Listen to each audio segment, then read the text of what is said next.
Caros amigos, boa noite. Um grande prazer estar com vocês nesta nova entrevista exclusiva. Desta vez, o meu convidado é o padre Michelino Roberto. Boa noite, professor Carlos Alberto. Obrigado pelo convite, pela oportunidade de participar dessa entrevista. É um grande prazer em plena Semana Santa, né? Bom dia, senhoras e senhores. Hoje é 6 de fevereiro de 2024, são 8 horas da manhã. Você acaba de ver o trechinho inicial da entrevista do padre Michelino Roberto a Carlos Alberto de Franco. Quem é padre Michelino Roberto? Quem é Carlos Alberto de Franco? O que tudo isso tem a ver com o novo ataque do agro e da extrema-direita ao padre Júlio Lancelotti?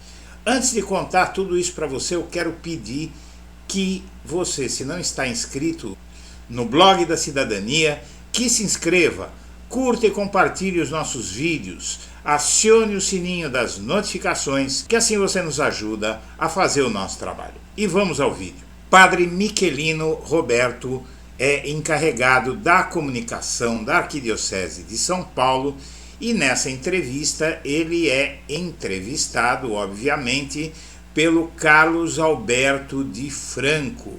Quem é Carlos Alberto de Franco? É um ultra-reacionário que escreve no jornal Estado de São Paulo há décadas e muito ligado à ala extrema-direita da Igreja Católica, que por sua vez é ligada à extrema-direita do Vaticano, que se opõe ferozmente ao Papa Francisco.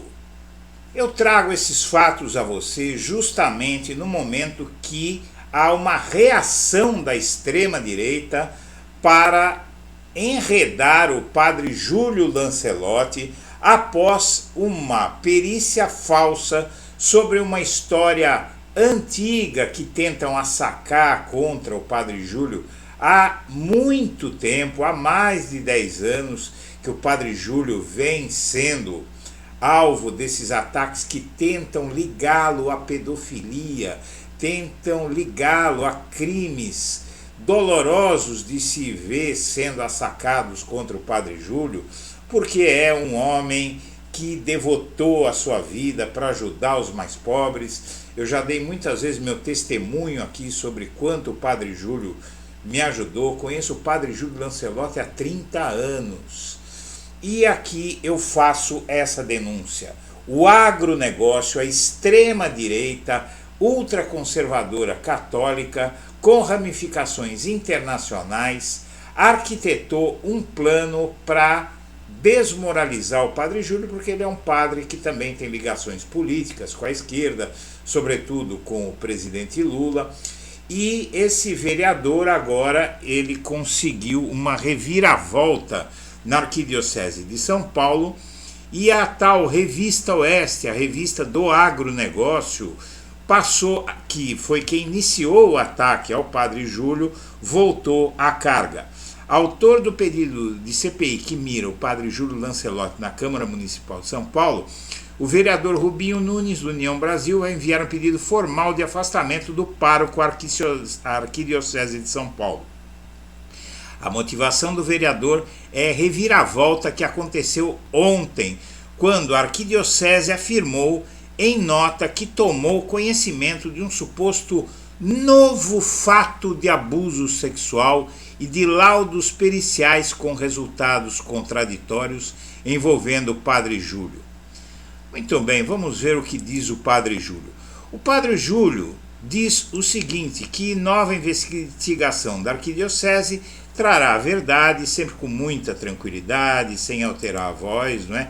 Em nota, o padre Júlio afirmou que a denúncia é falsa e que a nova acusação é parte de uma rede de desinformação com interesses políticos. O padre Júlio Lancelotti afirmou ontem que a nova investigação para apurar suposto caso de abuso sexual envolvendo religioso vai esclarecer a verdade. E ele emitiu uma nota em que afirmou que a denúncia é falsa, As acusações estão imbricadas em uma rede de desinformação que mascara eventuais interesses de setores do poder político e econômico em ceifar aquilo que é o sentido do meu sacerdócio, a luta pelos desamparados e pelo povo de rua, disse ele em nota divulgada na imprensa. E aí nós vamos chegar ao cerne da questão. A Arquidiocese de São Paulo abriu uma nova investigação para apurar suposto caso de abuso sexual envolvendo o padre Júlio Lancelotti. E quem fez isso? A nota foi assinada pelo vigário Miquelino Roberto, que você acaba de ver ao lado do Carlos Alberto de Franco, um ultra-reacionário da extrema-direita católica, ultraconservadora católica de São Paulo. E essa entidade diz estar em busca da verdade. O novo caso de suposto abuso envolvendo o padre Júlio foi noticiado pela revista Oeste no dia 30, de acordo com reportagem do jornalista Cristiano Gomes. Ele afirmou à revista que teve o corpo pressionado contra o do padre ao ser consolado após a missa de sétimo dia. Essa história é antiga, essa gente já foi processada criminalmente, foi condenada, agora teve uma reviravolta na apelação, mas não tem nada decidido ainda, e a Arquidiocese afirma que as averiguações a respeito da denúncia e procura contato com Gomes para ouvi-lo. É uma história antiga, que tem mais de uma década. A Arquidiocese também busca informações a respeito de um vídeo divulgado em 2020 com outra denúncia de suposto abuso contra o padre Júlio.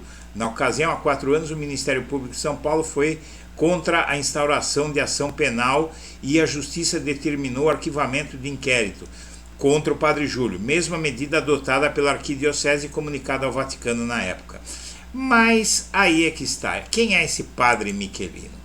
O padre Miquelino, que tomou essa decisão horrorosa contra o padre Júlio, ele é ligado também à Vatican News. É uma agência de notícias do Vaticano ligada à extrema-direita do Vaticano, à extrema-direita ultraconservadora do Vaticano.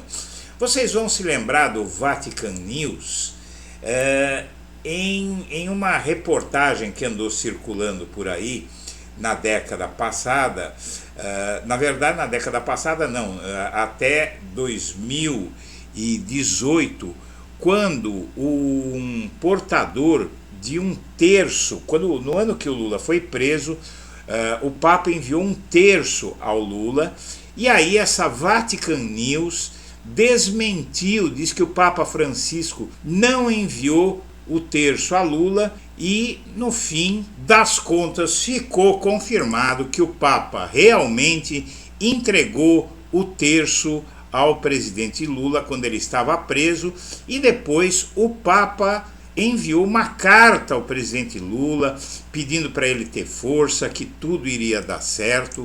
Nessa carta, enquanto o presidente Lula ainda estava preso, em maio de 2019, o ano em que o Lula seria solto, ele escreveu uma carta para Lula dizendo que a verdade venceria a mentira, confirmou o envio do terço e desmentiu essa Vatican News, minha amiga, meu amigo. Então é mais uma armação asquerosa contra o padre Júlio Lancelotti. Não se deixe enredar por isso.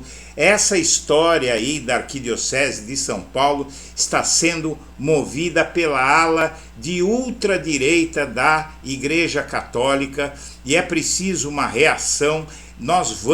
Eu estou nessa luta junto com o padre Júlio e nós vamos desmascarar a Revista Oeste e essa ala extremista de direita da Igreja Católica. Bolsonaro dá uma explicação para lá de esquisita para uma mega reforma numa quase mansão, uma casa gigante que ele tem em Angra dos Reis, um dos endereços mais valorizados do litoral brasileiro, uma casa que tem saída para o mar e saída para a principal avenida de Angra dos Reis, uma casa de luxo que ele fez uma mega reforma. alegando medo de bloqueio das contas por Alexandre de Moraes. Veja só que conversa fiada. Se o Alexandre de Moraes podia tomar as contas dele, poderia também tomar a casa dele, não é? Tornar indisponível a casa dele como bem. Isso é uma conversa fiada para explicar os gastos nababescos que a família faz. O PGR decidiu sugerir ao STF que leve ao plenário a decisão do Dias Toffoli de suspender multas da Lava Jato contra empresas. E tudo isso vai ficar muito esclarecido quando o STF referendar, e você vai ver isso acontecer, a decisão de Dias Toffoli. A ala do Republicanos quer ver o Tarcísio de Freitas pelas costas. Para uma ala do Republicanos, a eventual saída dele da sigla pode ajudar a eleição do presidente do partido ao comando da Câmara em 2025, porque o Republicanos está querendo se aproximar do Lula e se desbolsonarizar. Lewandowski e Múcio se reúnem em meio a debates sobre a expansão de GLO e aumento de porte de armas à PM. O ministro da Justiça se reúne pela primeira vez com o ministro da Defesa para tratar desse assunto. A polícia não vê digital do PCC no assassinato de PM da Rota em Santos. Isso pode significar uma menor reação violenta da Polícia Militar Paulista contra o assassinato de um PM. O que a polícia está achando é que o tal morador que você vê aí na foto se assustou com o PM, deve ser um bandidinho qualquer, se assustou e sacou a arma e atirou, mas não tem uma ligação com organização criminosa. Isso vai reduzir a fúria da PM. E o Congresso volta do recesso com 19 medidas provisórias de Lula pendentes de votação. O Congresso volta em pé de guerra contra o Lula, movido por desejo de conseguir mais emendas para o ano eleitoral.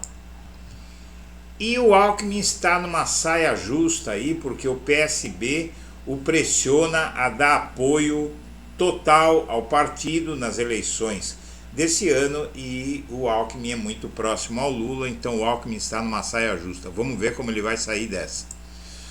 E o TSE dá posse a 2 novos ministros e vai ter 2 mulheres negras na corte. Vamos fechar essa edição então com essa boa notícia. Senhoras e senhores, eu agradeço a atenção e deixo o meu abraço para todo mundo.